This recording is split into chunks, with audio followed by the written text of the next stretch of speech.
space.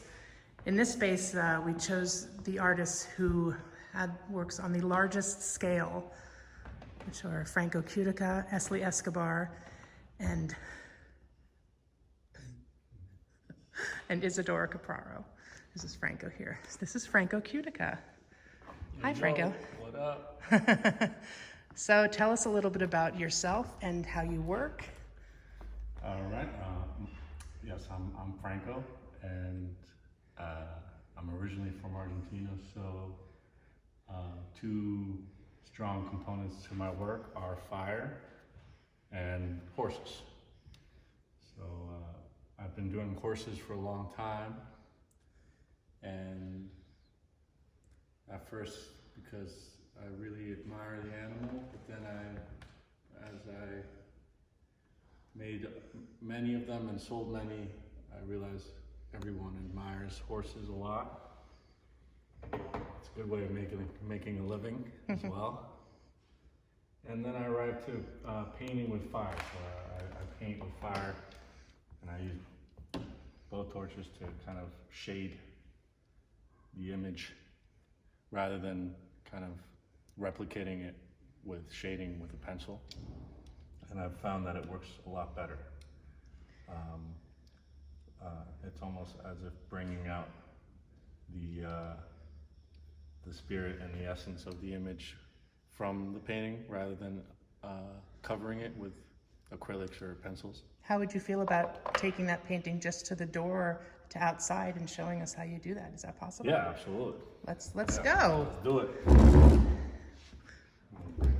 We can't do it indoors because obviously that could potentially be a fire hazard. So in order to allow you to see how Franco does this, which is really very interesting, we're going to go just outside and you'll get a peek into this very, very cool process. Right out here. Is it okay? Is it still raining or no? Is it? I think it's okay. How can I help you? Is that all right? Yeah. All right, so Franco is going to show how he paints with fire. You can't really see it right now.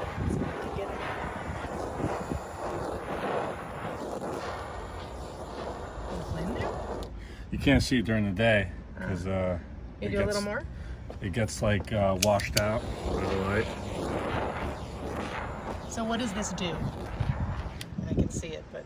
So yeah, it's essentially just burning it slightly as if you're burning the surface of a creme brulee. And this is mainly for shadowing? And for shadowing mainly.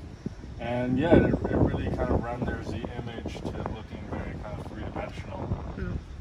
So all these kind of shading areas are all burned, and then I go in with the details with the color pencil. So it's mainly pencil and fire, and that's it, a little bit of color? Yeah, mainly, yeah, color pencil and this torch here. So yeah, mainly investigating the kind of possibilities and the flexibility of what fire can provide in terms of technical kind of abilities. So yeah, I'm making many of these portraits and learning from each one about the technique. When did you start fire painting? I started about 2 years ago when I started burning objects in general. Like we won't get into that. like horses and stuff.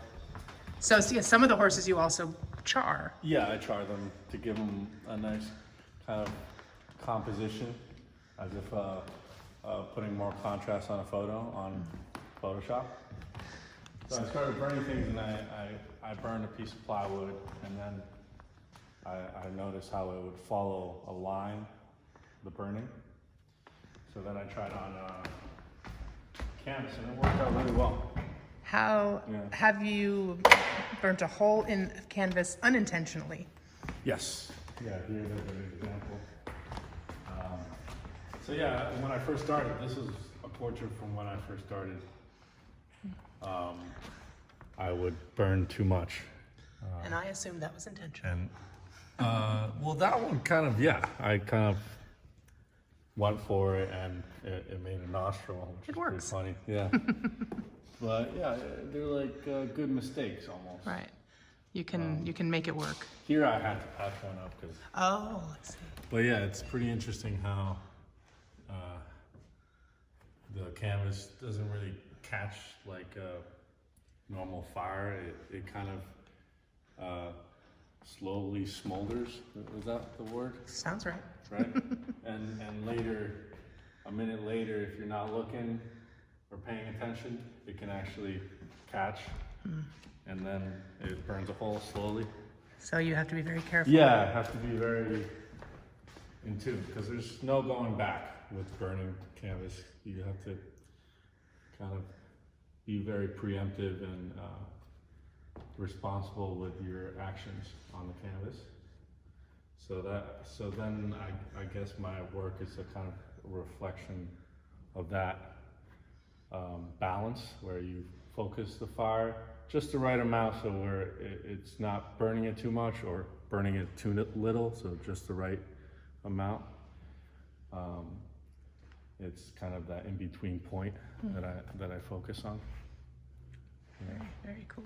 Yeah. And how about the piano on fire? Can you Piano tell us a on little bit fire, about that? that's one of the first objects I burned. And What did you have against this piano? Yeah. This piano I found for free on Craigslist. Oh, there you go.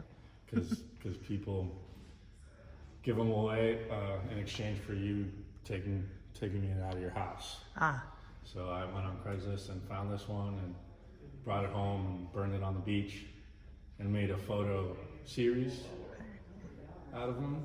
so sometimes you also work in photography. Yeah. I kind of do different kind of series of works of art. But yeah, that kind of began the whole using fire as a way to bring out a certain kind of beauty and aesthetic. And it kind of, brought me to this technique, which I guess I'm lucky to have. Do you know of anybody else doing this technique, or is this completely yours? I think there's someone else that does it on plywood. But not canvas. Not canvas, which is pretty sweet. Yeah. So he can stick to the plywood. I have no problem So if with somebody that. else starts doing that, you know that they've But seen if this he and they're going to starts copy doing you. it on canvas, I'm going to have to send him a little email. Right. I want you to tell us a little bit about these fire paintings over here on the wall, Yeah. because there's a really great story behind them. Yeah. So these are also fire paintings, a little bit larger scale, of these women that fight the forest fires in California. And they're incarcerated, and they enlist in these firefighting camps that allow them to serve their sentence fighting the fires. And How much do they get paid to do this? they get paid about $1 an hour. Very low income for what they're doing. Very dangerous work. Yeah, for risking their lives and preserving nature. And it's sad because they have a lot of experience out in fighting the fires and all the heavy machinery they have to use, like the big chainsaws. So they have a lot of experience, and the fire departments in California don't allow them to be hired by any fire department or forest fire camp. Because you said California doesn't employ They don't employ- ex-convicts Yeah, for firefighting.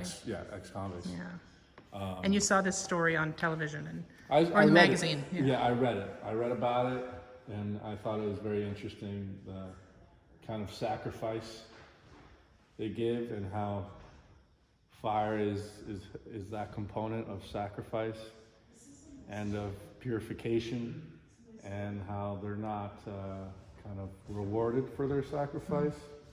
And these were from photographs that you saw in this magazine, Yeah, correct? yeah. And these are the photographs.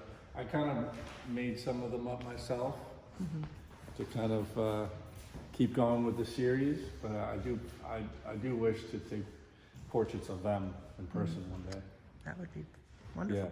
Yeah. So they're made with fire, and they put out fire, so it's got the meaning, Right. the cycle. So. All right. Well, thank you, Franco. Sure.